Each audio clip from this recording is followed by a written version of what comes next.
What is going on, my dudes and dudettes? It's Sean here with S&S Serpentarium. Today we're just going to have a little chat about the best snakes for younger keepers. I've got this little girl out now, the Arizona Mountain King. She's gorgeous. Look at her. She's growing really well as well, to be fair to her. So yeah, let's just crack on. These little Arizona Mountain Kings, they're absolutely gorgeous, really pretty snakes. They get to about 3 or 4 feet. Definitely a contender for a good first snake for sure. These they're really hardy in captivity as well. They can brumate at particularly cool temperatures, and obviously then with that comes just extra hardiness, because if there's a power outage or something, these guys will probably be okay. Hotspot about 30 degrees Celsius, and cool end about 25 degrees Celsius. All for a water bowl. Doesn't need any crazy humidity, doesn't need it crazy dry or crazy humid. Just keep it around that 60% mark and you'll be golden. They get to about 3 to 4 feet and they live about 20 years, sometimes less, sometimes more. Depends on how you care it and care for it and your luck of your draw, really.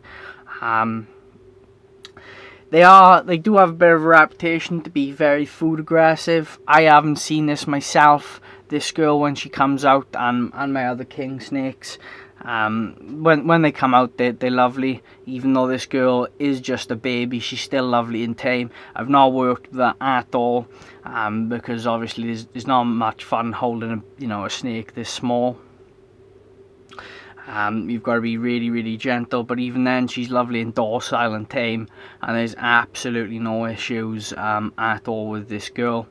They're ready feeders, and that is something I really do look for when recommending a snake. I do want them to be ready feeders, because there's nothing worse than having a snake and it's not eating, and you start going into panic mode and everything, the world is ending as far as you're concerned, right? So all these snakes that I've got here are ready feeders. I'll just put this girl away, get the next one out.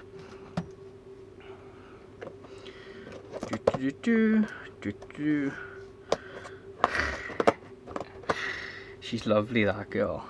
Absolutely love her to bits. Right, so we've got another king snake here. This is a Max king snake.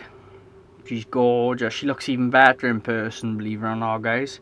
That Arizona Mountain King will be about this size in a year as well, for future reference.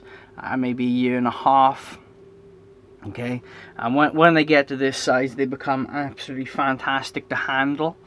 They've got a little bit of girth to them, not loads of girth, but they're chunkier than what she is now, obviously. A little bit longer as well, and they're active, but they're docile and they're not too quick, which is fantastic. So these Max King snakes is sort of similar care requirements to the Arizona Mountain King that I just said. I keep them pretty much the same. Not really much difference at all really with their care, and you do find that with a lot of North American king snakes. They all all live in similar sort of areas. Obviously do your homework first, but these guys, it just so happens their care is pretty much identical. And with that being said as well, guys, pretty much any North American king snake would be a good beginner or snake for a younger keeper. There are plenty to choose from. They're priced fairly reasonably as well, which is awesome. They're all hardy, being from North America. The temperatures sort of mess about quite a lot. And an interesting fact as well, guys, I don't know if you know, but king snakes actually got their name. They're the king of the snakes because they actually eat other snakes in the wild. So make sure you do not house king snakes together. You shouldn't house any snakes together, but particularly king snakes, because you will one day come in and you'll have one fat king snake rather than two normal sized king snakes, right? So just be aware of that. These Mex come in a few different morphs as well. Obviously this is a super granite. The snake I just had out only comes in one morph that I know of in the UK, and that's albino. These come in a few different colour phases. The normal colour phase is lovely, and this isn't the normal, obviously this is super granite. And there's the granite phase as well, is a few different phases of these. You've also got the variable kings, or Thias kings. You've got there's a few different king snakes, Grieri as well, Leons, as I said. There's quite a few different king snakes from North America that I would recommend for a younger keeper, just because of their hardiness, their docile temperament, and their readiness to be worked with, and their appetite. So that's awesome snake, I gotta say. And to be honest, since I've got these king snakes, that's all I've wanted to do is buy more king snakes, actually, believe it or not. So I just got her in the little tub for the video. But yeah, milk snakes as well, guys. They're great, but I don't actually own any milk snakes. They're very similar to king snakes, though. But obviously do your own care. Research.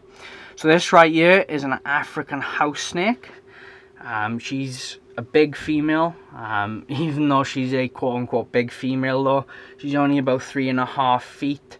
They don't really get any bigger than this. You might get one that's 4 foot, but they're not really monster snakes.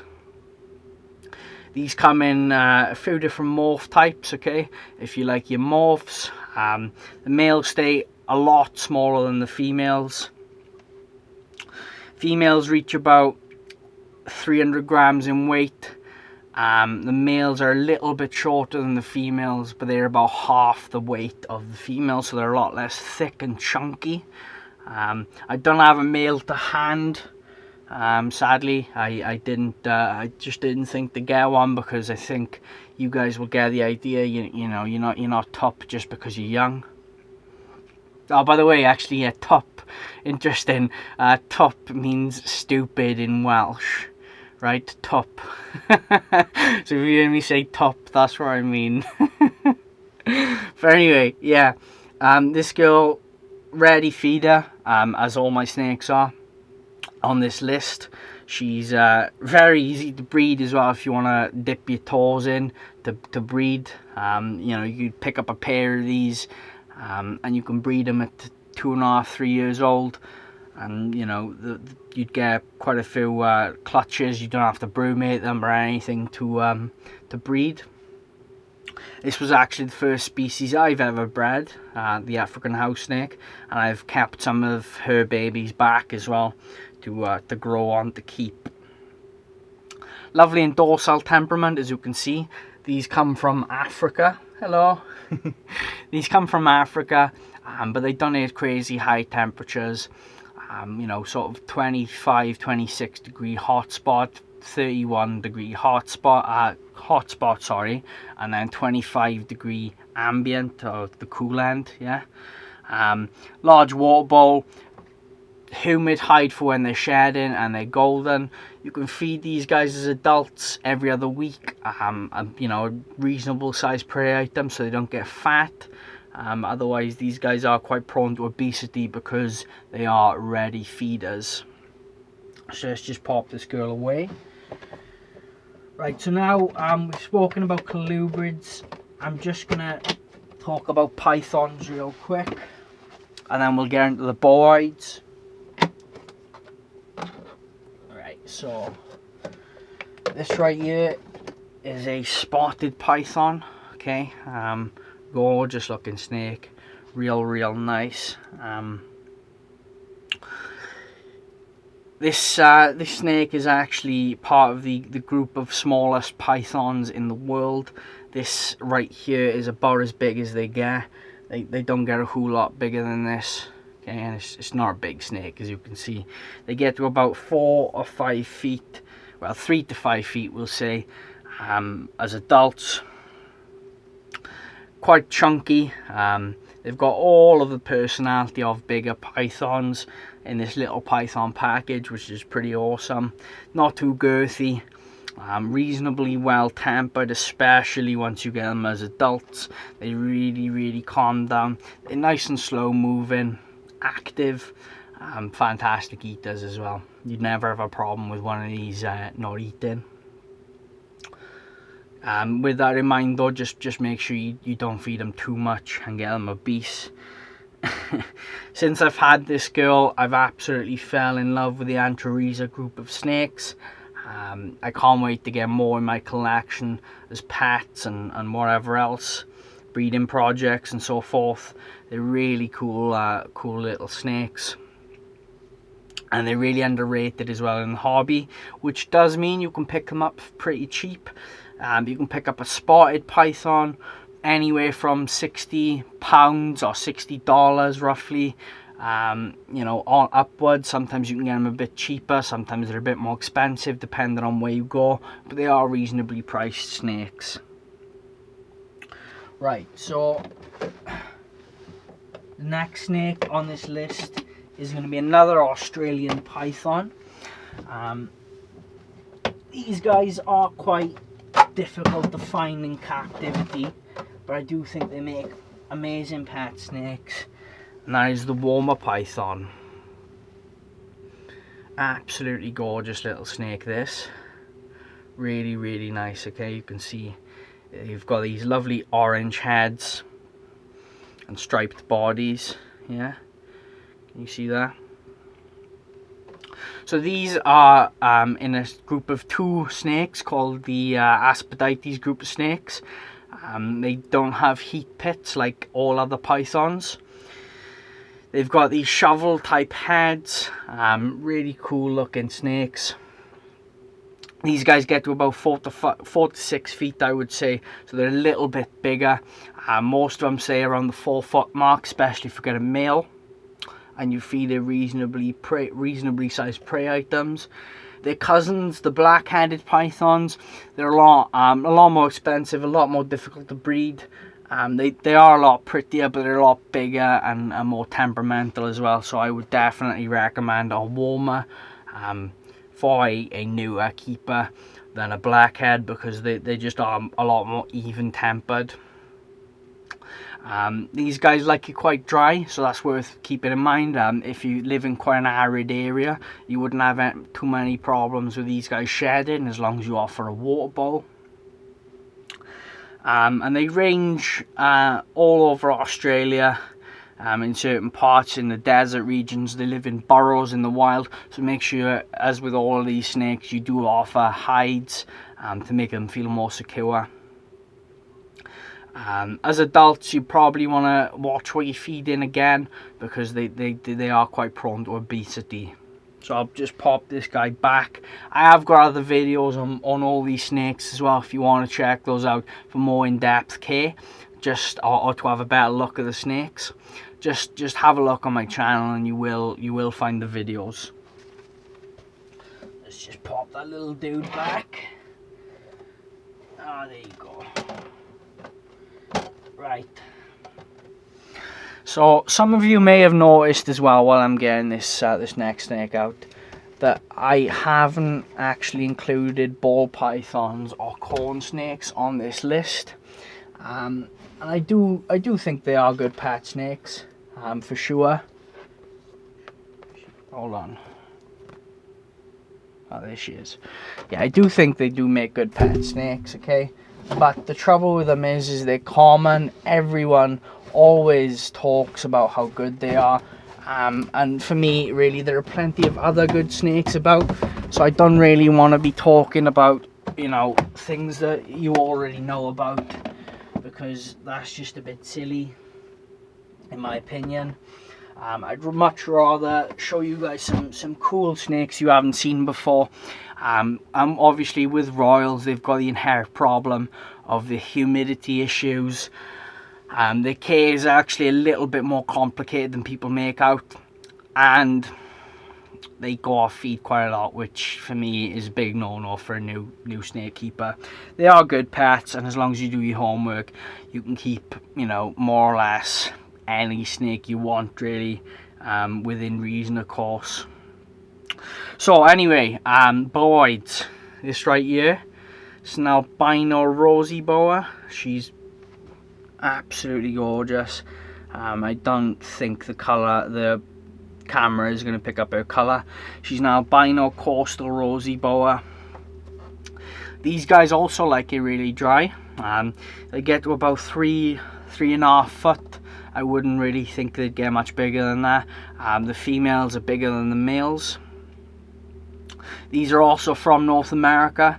You can see a bit of a pattern developing here. They've got a few different colour morphs as well. Obviously, I said this is an albino. If you're in America, you will have more luck finding the morphs. In the UK, they're quite scarce, but they are about if you look hard enough. They're lovely, even-tempered snakes. They're really different. They've got a different sort of feel to them. Everyone that I've ever shown a rosy boa to, I fell in love with them instantly. They're absolutely quality snakes.